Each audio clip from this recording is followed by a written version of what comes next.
Olá, boa tarde. Estamos aqui na cidade do Crato, no Cariri do Ceará, para te mostrar mais uma edição do nosso programa. Eu sou Rian Evangelista. Eu sou Lohane Santos e vamos te contar agora os destaques dessa edição.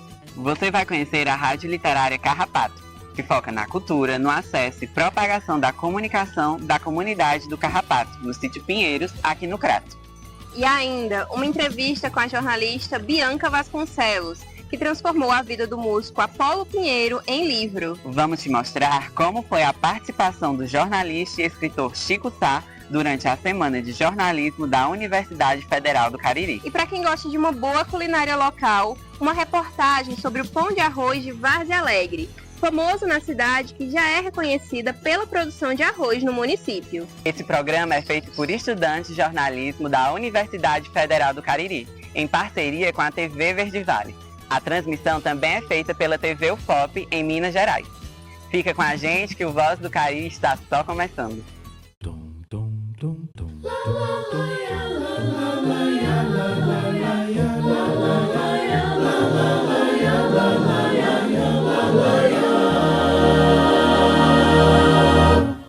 Você já ouviu falar em uma rádio post? Pois essa foi a iniciativa de um ponto de cultura aqui do Crato. Nós fomos até o sítio Belo Horizonte para te mostrar a Rádio Carrapato. É no sopé da Chapada do Araripe que o sonho de criança se tornou realidade. Ou melhor, uma rádio. É na Vila Carrapato, no sítio Belo Horizonte, que o comunitário se faz família e coletivo. Por aqui, muitas vozes se amplificam para contar histórias. MacGyver Pedro, Samuel Nascimento e Gugu Góes são 3 amigos dessa comunidade que fica localizada na cidade do Crato, no Ceará. Eles são idealizadores da Rádio Literária Carrapato, que surge da curiosidade desses jovens. Juntos, aprenderão aos poucos como fazer transmissões. A gente iniciou nesse processo. Eu tinha essa curiosidade de saber como funcionava uma rádio, como era uma rádio, né? Tinha esse fascínio com relação à comunicação. E aí o Magai veio com essa proposta, né? E aí, o que é que tu acha da gente criar uma rádio aqui no Carrapato? Ele disse, na hora, vamos. Aí ele disse, ele disse, eu vou ser aqui, ficar nos comandos, você vai ser a voz. Eu disse, pois tá certo. E aí a gente passou por esse período de construção, né, de toda essa parte mais técnica, né, de equipamento, essas coisas, microfone, né, como é que ia rodar as músicas, né, já que a gente tinha, a nossa tecnologia era muito limitada, né, Magai? A rádio funciona 24 horas por dia. É uma rádio na web e também uma rádio post, o que aproxima ainda mais a iniciativa da comunidade. A programação não é fixa. Conta com programas diversos como Minuto Mais Saúde, sobre questões de saúde pública, músicas e até recebe produtos radiofônicos de pessoas que queiram transmitir dentro da rádio. Hoje a comunidade ela entra na própria criação dela em si. Porque apesar que a gente enfrentou vários desafios, impopularidades de pessoas que não entendem, mas outras achavam maravilhoso, dentro da própria criação dela, a criação comunitária, porque a gente nada a gente fez aqui só. A rádio faz parte do Carrapato Cultural, um coletivo que trabalha questões de sustentabilidade local e promove atividades de leitura, esportes, economia solidária e turismo comunitário. Além da rádio, o coletivo também tem uma biblioteca e um grupo de maracatu pertencente à vila. História a gente tem bem lá atrás, no movimento da associação, que as pessoas nossas mais antigas, elas começaram a entender que as políticas públicas elas seriam um fato de desenvolvimento, né?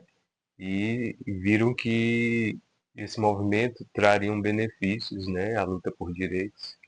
E começou em 1989 a associação. A gente não queria só um movimento de associação, de bairro, lutar por água, lutar por benefícios, energia, que aqui na época não tinha energia, não tinha água, e a gente não queria só isso. Então a gente começou a entender que a cultura popular era a nossa essência, é da onde nossos ancestrais eles se desenvolveram, né, no movimento. Esse foi onde a gente achou que daria certo, né, na nossa comunidade. O nome carrapato pode soar estranho aos ouvidos que o escutam pela primeira vez, mas a explicação para essa nomenclatura é mais comum do que se pode imaginar. Vem de uma planta chamada Mamona carrapatê. E aqui ela nasce, não precisa plantar, ela nasce só a torta direita. Em qualquer quintalzinho nasce uma Mamona carrapatê. Essa mamona, quando ela fica no sol, ela estoura, aí fica a sementezinha, parece um carrapato. Nesse lugar, é impossível não notar a importância do senso de coletivo. Seja na rádio, na biblioteca, no maracatu ou em qualquer decisão, o que faz a Vila Carrapato são as pessoas, desde o mais jovem ao mais antigo morador. A vila é gente. O que pulsa em cada onda sonora são as vidas daqueles que já pisaram no chão do carrapato cultural e hoje compartilham memórias de afetividade nesse espaço. E eu vejo o rádio como um componente que somos feitos de muitos, né? E cada um tem a sua função, cada um tem a sua maneira, a sua vibração. E que ao montar um circuito, né, humano, uma rede, a própria rede se transforma numa grande rádio. Eu acredito que a gente é só um pinguinho no meio da imensidão, da magnitude, do espectro de tantos meios de comunicação. Eu posso ser um agente transformador, né? Através de uma rádio comunitária, através da cultura, né? Que é esses dois polos, comunicação e cultura, eu acho extraordinário. Um homem sem cultura, ele não tem história. E sem o poder de se comunicar e se expressar, ele é escravo ou de si mesmo ou da própria sociedade.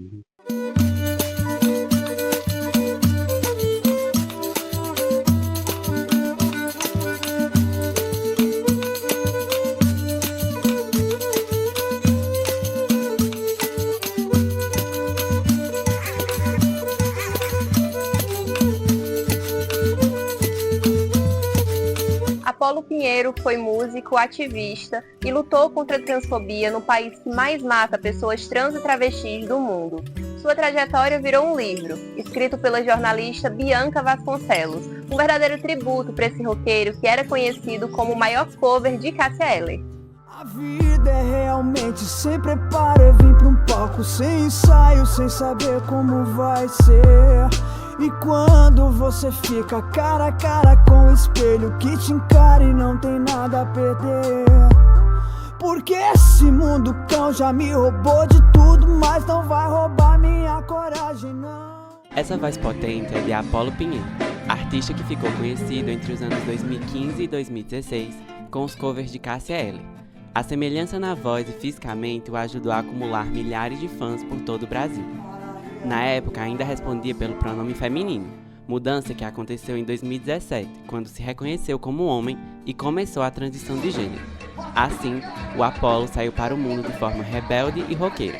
Nos palcos com seu eu real, fez shows de tributo a Nando Reis e Cássia Eller, e apresentou também músicas autorais, inclusive no Cariri, com um show no Sesc e no Cangaço Bar em 2018. No Sesc, e nesse show foi assim extraordinariamente fantástico, porque as pessoas assim sentavam no chão, não tinha mais lugar, e ele ficava respondendo as perguntas das pessoas querendo saber, pessoas que conheceram ele antes da transição e que ele estava ali como Apolo. E como Apolo fazendo o quê? Explicando, fazendo quase que um divã ali, sabe? E cantando músicas autorais. Então ele foi assim, aqui no Cariri, ele foi muito feliz. Todo o processo antes, durante e depois da transição de gênero foi registrado pela jornalista e escritora Bianca Vasconcelos, no livro Morro Doce. Natural de Pernambuco, Bianca trabalhou durante anos como repórter, em Londrina e São Paulo, e dirigiu o programa Caminhos da Reportagem da TV Brasil. Foi em São Paulo que Bianca conheceu Apolo, durante uma sessão fotográfica em 2017. O magnetismo do artista chamou a atenção da fotógrafa. Para escrever o livro, passou 1 ano e 7 meses registrando conversas com o cantor. O texto virou um romance biográfico após o falecimento de Apollo em 2018, um mês antes de retornar ao Cariri para mais um show.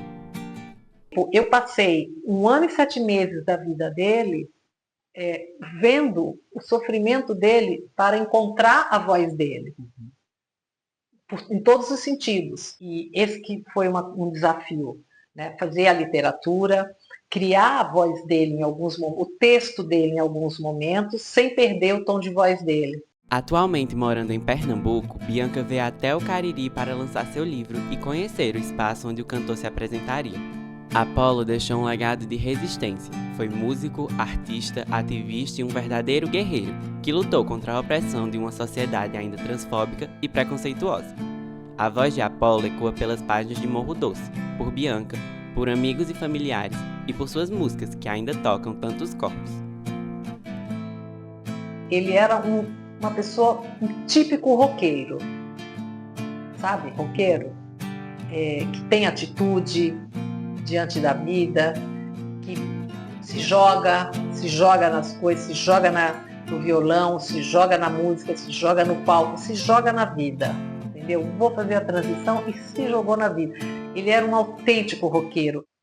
A gente vai fazer uma pausa rápida, mas não sai daí, que na volta você vai conhecer o Congresso Internacional Artefatos da Cultura Negra. Até já!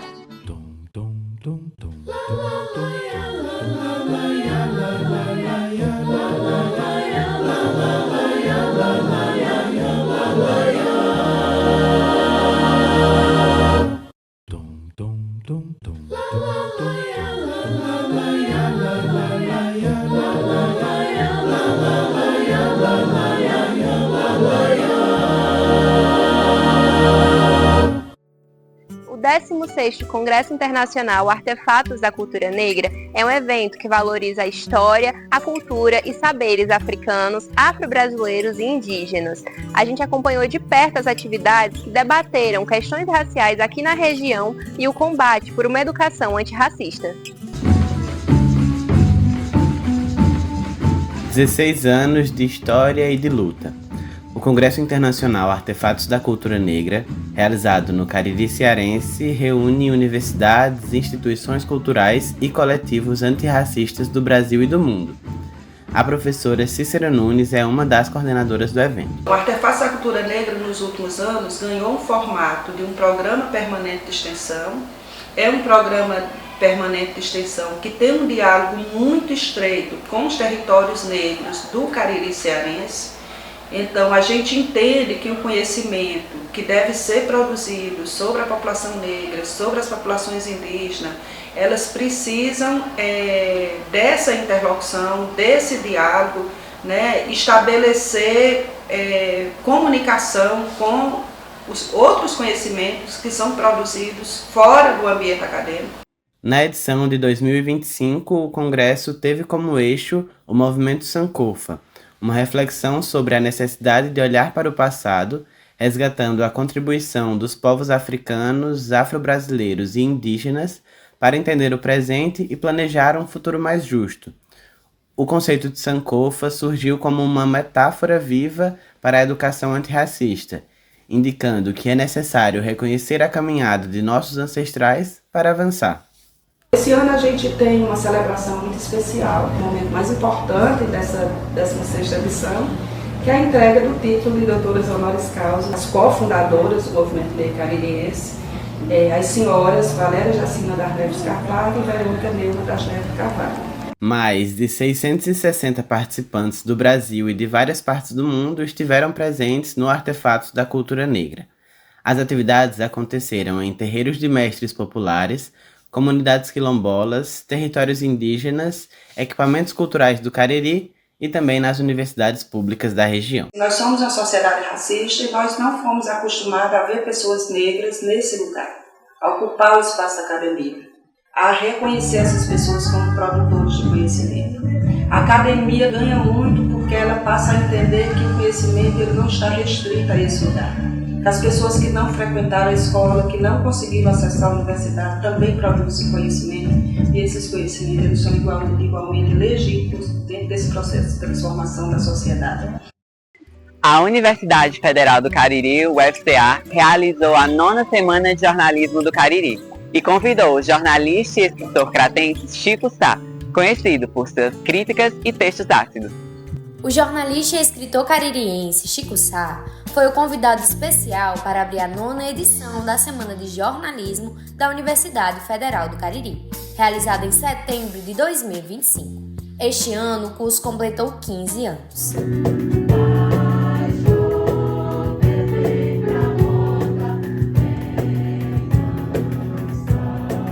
Chico nasceu no Crato e teve ao longo de sua trajetória destaque em diversos veículos brasileiros, como Folha de São Paulo e Diário do Nordeste.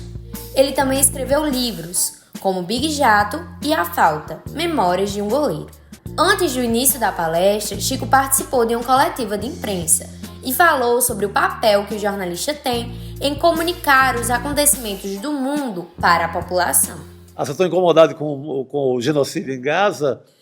Ou você estava incomodado com a matança, as mortes durante a pandemia e o meu veículo não permitia?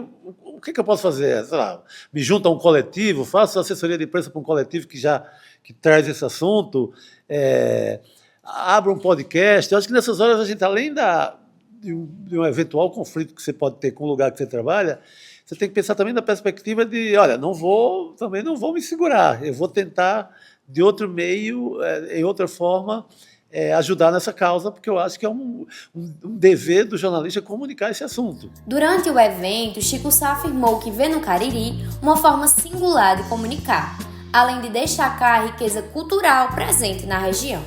Com o tema Lugares do Jornalismo, o jeito caririense de comunicar, a Semana de Jornalismo contou com oficinas, minicursos, rodas de conversa e mesas redondas, como a mesa sobre o mercado de trabalho no Cariri e a Noite dos Egressos, com a participação de ex-alunos do curso.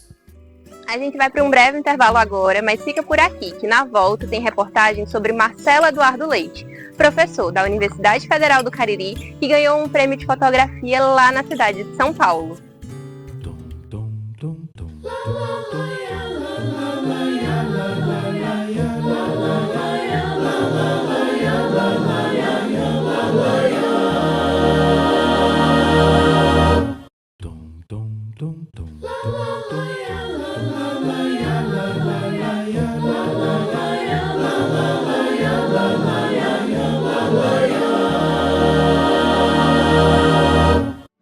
O professor da Universidade Federal do Cariri, Marcelo Eduardo Leite, foi premiado no concurso de Fotografias do Patrimônio Cultural, realizado no Centro de Preservação Cultural da Casa da Dona Yaya, lá em São Paulo. O Vozes do Cariri foi conhecer um pouco da história desse fotógrafo.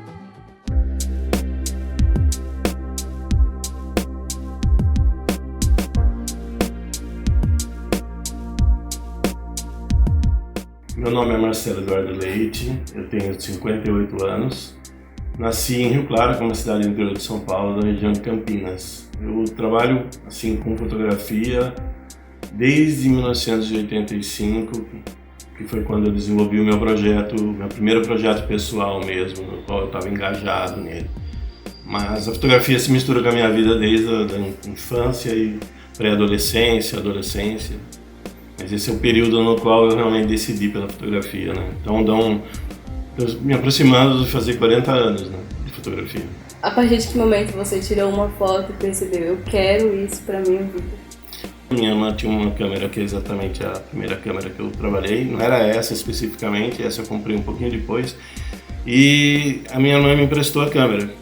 Eu comecei a fazer umas fotografias, assim, eu saía, dava volta na cidade, voltava com as fotos, depois usei o primeiro filme preto e branco, e essas fotografias tiveram uma repercussão muito grande nesse ambiente. Isso incentivou muito. Eu me lembro de uma fotografia que eu fiz naquele vão livre que tem embaixo do MASP, que foi a que mais teve repercussão ali nesse ambiente, né? Eu tinha 21 anos trabalhando em preto e branco, e aí passo pro colorido, né? Apesar que algumas fotos digitais eu passo para elas para preto e branco, mas tudo eu estou pensando em colorido, né? Porque quando você fica 21 anos fotografando um filme preto e branco, você olha para as coisas e já pensa, já sabe entender aquelas linhas, aquelas formas, o que está valorizado ali no enquadramento. E esse eu acho que foi o principal ponto, né? Por que a América Latina como ponto de interesse? A América Latina é uma coisa que eu já tinha, quer dizer, nós somos latino-americanos, né? O brasileiro tem essa tendência de dizer, eu vou viajar pela América Latina, né? E para Iguatu já é viajar pela América Latina, né? Mas esse interesse pelo outro na América Latina, acho que o Brasil, por ter um idioma diferente, né? A gente sempre tem essa curiosidade em relação aos outros países. Como você considera que você desenvolveu esse olhar sensível sobre o mundo, assim, porque você já viajou muitos países, ter a oportunidade de conhecer a história, o contexto cultural de cada um deles, como tu sente que isso impactou na tua formação e ainda impacta? Eu acho assim, a origem, né, de tudo, acho que a leitura, né, eu assim, sempre fui um leitor compulsivo, inclusive de jornais, assim. Na infância e adolescência, né, meu pai assinava jornais, né, primeiro a Folha, depois o Estadão, e tinha aquele barulho do jornal caindo na garagem, né, e eu corria, pegava algum caderno e via. Então essa foi a primeira porta, assim, que abre, né, porque dá uma inquietação, né, porque você vai vendo ali as guerras que estão acontecendo, artistas que estão emergindo, você já vai se formando de uma forma, né, diferenciada com relação a isso. Então eu acho que essa é a influência principal. Depois várias coisas vão se cruzando, né? Eu fiz ciências sociais, né? Eu acho que isso daí trouxe mais conhecimento e carga. Você sai da teoria e vê aquilo na prática, né? Tanto no passado como no presente. Isso. E entender a perspectiva histórica, né? O processo de transformação, o encontro das diferenças, o processo de alteridade, várias coisas. E eu acho que isso me ajuda a compreender quem eu sou também. A fotografia ela é a minha forma de pacificação com relação ao mundo. Essa que é um remédio para mim, na verdade, né? A fotografia. Se não fosse ela, eu não sei se eu conseguiria viver, né? A culinária do Cariri cearense é rica e saborosa. Em Várzea Alegre, por exemplo, o pão de arroz já virou tesouro da cidade, que é conhecida como a maior exportadora de grão de arroz de todo o Ceará. E a nossa repórter Suelen Caldas vai mostrar um pouco mais pra gente dessa iguaria caririense. A cidade de Várzea Alegre, no Cariri cearense, completa 155 anos de emancipação em 2025. Entre as décadas de 40 e 70, a principal atividade agrícola era o plantio de arroz. Nós viajamos até aqui para mostrar uma receita que tem relação com essa história. O pão de arroz é considerado um patrimônio imaterial. Essa receita da cultura vazalegrense é tão importante que já foi tema do Barracão Cultural, durante a festa do padroeiro da cidade. Em 2023, o Barracão Cultural celebrou o tema Receitas de Família, a tradição do pão de arroz em Várzea Alegre. Neste mesmo ano, a Secretaria de Cultura e Turismo realizou um concurso gastronômico de pão de arroz. E também foi produzido e exibido no Barracão um documentário contando um pouco da história do prato e seu simbolismo para os moradores locais. No início do preparo, é necessário deixar o arroz de molho por cerca de 30 minutos. Olha, aqui é a massa do arroz, a gente molha a massa, aí depois coloca um pouco de sal, aqui, aí depois você coloca a goma, você pode colocar um copo de goma, para ficar bem preparado. Aí depois você coloca um copo de amendoim.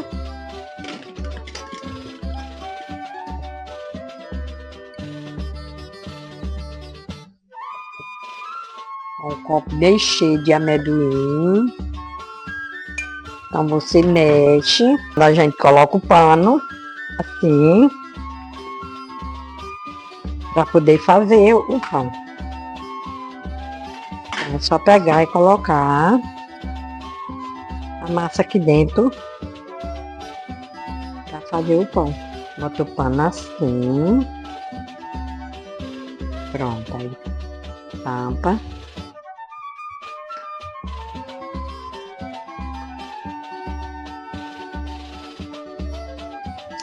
Vai pro fogo. Depois que a gente coloca no fogo, quando a gente vê que tá começando a ferver, a gente marca 10 minutos. Com 10 minutos tá pronto.